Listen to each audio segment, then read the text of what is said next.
So ఇక మరి మస్త్ షేడ్స్ ఉన్నాయరా అనే డైలాగ్ని పాపులర్ చేశారు. ఇప్పుడు మస్త్ షేడ్స్ ఉన్నాయరా సినిమాని పాపులర్ చేసి మన ముందుకు తీసుకురావడానికి వస్తున్న హీరో అభినవ్ గోమటం గారి మాటలు వినేద్దాము.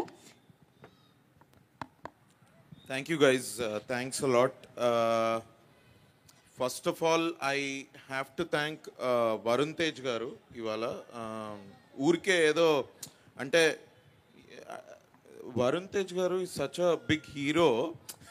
First నుంచి నేను కలిసినప్పటి నుంచి he always came across like a good friend. పెద్ద మొహమాటాలు ఏముండవు ఆయనకు, పెద్ద ఇట్లా ఫిల్టర్ పెద్ద ఆలోచించి మాట్లాడతారని నేను అస్సలు అనుకోను. That's what made me even అంటే కొంచెం ధైర్యం చేసుకొని వచ్చి మిమ్మల్ని అడగడానికి కూడా that is the only reason అన్న. But thanks a lot. Our conversations from the very beginning that I met you, they have been meaningful and they have been చాలా సంక్షిప్తంగా. మీరు అసలు ఎక్కువ ఏమైనా పెద్ద డైలాగ్స్ పేజీలు ఏమైనా చెప్పారు అంటే అది సినిమాలలోనేమో. పర్సనల్ లైఫ్లో is always been a man of 1 or 2 sentences. ఎంత పెద్ద టాపిక్ గురించి మాట్లాడినా కూడా ఒక 2 sentencesలో ఫినిష్ అయిపోద్ది, అర్థమైపోద్ది. వరుణ్ తేజ్ అన్న మైండ్లో ఏముంది అన్నది అర్థమైపోద్ది. So obviously he is a very very good actor. అది నేను ఇవాళ ఇక్కడ కొత్తగా చెప్పాల్సిన అవసరం లేదు. ఆయన అందరి హీరోల్లాగా మాస్ సినిమాలు, ఓవర్ ద టాప్ క్యారెక్టరైజేషన్స్ అలాంటివి కాకుండా కొంచెం రిలేటబుల్ క్యారెక్టర్స్ చేద్దామని ఎప్పుడు ట్రై చేస్తూ ఉంటారు.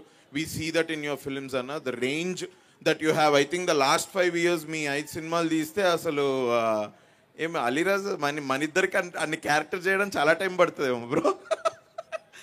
So but I appreciate you for that అన్న. Very proud of your films and the way that you act and the way you are in real life and on screen. Thanks a lot for coming here.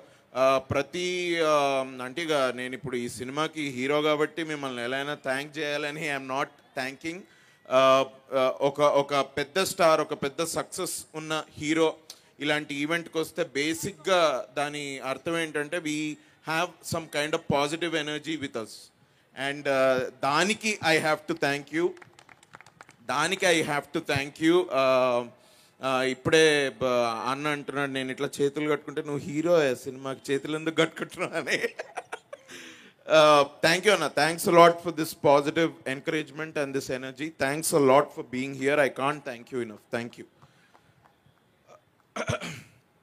ఇక్కడ stage మీద చాలామంది నిల్చున్నారండి. అందరూ మా టీమే. అందరూ ఈ సినిమాకి దాదాపు ఒక 2.5 years నుంచి పనిచేసి కృషి చేస్తేనే ఇవాళ ఒక మంచి సినిమాని మీ దగ్గరికి తీసుకురాగలిగాము. నాకు ఎప్పటి నుంచో అనిపించేది ఒక సపోర్టింగ్ క్యారెక్టర్స్ చేసిన వేరే సినిమాలో నేను చేసే క్యారెక్టర్స్కి అంత పెద్ద ప్రెషర్ అది ఫీల్ అవ్వాల్సిన అవసరం లేదు.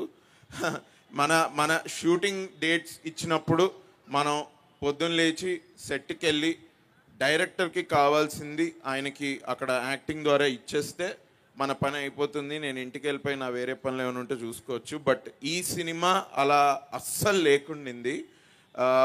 Long time ago, I don't know, టీనేజ్లో ఉన్నప్పుడు అందరు అనుకుంటారు కదా హీరో అవ్వాలరా మనం కూడా హీరో అవ్వాలి అని ఇట్లా అనుకుంటాం కదా. అసలు అప్పుడు అనుకున్న థాట్స్కి ఇవాళ ఒక హీరోగా నా ఫస్ట్ సినిమా ఇవాళ Feb 23rd రిలీజ్ అవుతుంది. నేను ఈ లాస్ట్ 1-2 yearsలో నేను నేర్చుకున్న లెసన్స్ కానివ్వండి, నేను నేర్చుకున్న చాలా అంటే గోత్రు అయిన చాలా ఒడిదుడుగులు బాబోయ్ ఇదేదో 10 ఏళ్ల బ్యాక్ అనుకున్నంత ఈజీగా రాలేదు భయ్యా అసలు ఈ సినిమా వరకు. నిజంగా నేను చాలాసార్లు చెప్పుకున్నాను.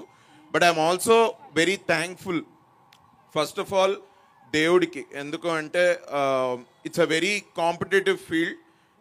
చాలా కొత్త talent every day every week ఇండస్ట్రీలోకి వస్తూ ఉంటాయి. ఎస్పెషలీ మనకి ఇవాళ ఓటీటీస్ ద్వారా మనం వెబ్ సిరీస్ చూస్తున్నాం. అందులో ఎంత టెక్నికల్ టాలెంట్, ఎంత creative talent every month every year ఆడియన్స్కి ఇంట్రడ్యూస్ అవుతుంటారు.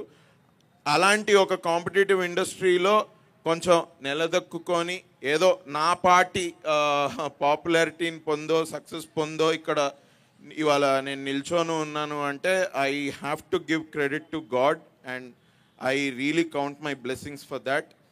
అది కాకుండా if I have to thank anybody it has to be my parents. They are here today, both అమ్మ నాన్న ఇద్దరు. They are just like any other parents. Engineering తర్వాత obviously MS చేయాలి అంటే any parent will think his kid should choose a safe journey, a safe path, తొందరగా settle అవ్వాలి అని అనుకుంటూ ఉంటారు.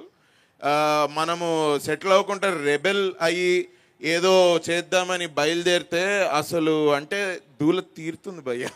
నిజంగా చెప్పాలంటే అది it's not an easy thing to do. కొన్ని నాకు చాలాసార్లు అనిపించింది, నేను మా పేరెంట్స్ నేను యాక్టింగ్ అవుతా అన్నప్పుడు వెన్ దే డింట్ అగ్రీ, నేను చాలా వరకు నా మైండ్లో ఎన్నో రోజులు పెట్టుకున్నా కానీ అలాంగ్ ద జర్నీ నేను కొంచెం పేషెంట్గా ఉండి మా పేరెంట్స్ తోటి మాట్లాడుకుంటూ ఇది ఎప్పటికప్పుడు అలా ఒక మోరల్ సపోర్ట్ తీసుకుంటూ ముందరికి వెళ్ళకపోయి ఉంటే మా నాన్న వాళ్ళు అన్నట్టే ఇది ఇందులో కష్టము, ఒక ఇన్స్టెబిలిటీ దీనిలో ఉండేది. మా నాన్న వాళ్ళు చెప్పేది కరెక్ట్ అయ్యేది. But it is only because of their blessings today I am standing here without a doubt. నాకు అసలు డౌటే లేదు. అండ్ మా పెద్దనాన్న మా పెద్దమ్మ గుడి వాళ్ళు ఇక్కడ ఉన్నారు. మా అమ్మ నాన్న తర్వాత నాకు మా అమ్మ నాన్న అంతటి వాళ్ళు. And they have always supported me, especially పెద్దనాన్న always has great things to tell about me and my acting. And మేము ఫిలిమ్స్ పాలిటిక్స్ గురించి చాలా మాట్లాడుకుంటూ ఉంటాం. So thank you for the four of you here. Thanks a lot భయ్యా. Engineering చాలామంది చేస్తారు కదా, నేను అలానే ఇంజనీరింగ్ చేసి సరే మనకెక్కడో లోపల ఒక చిన్న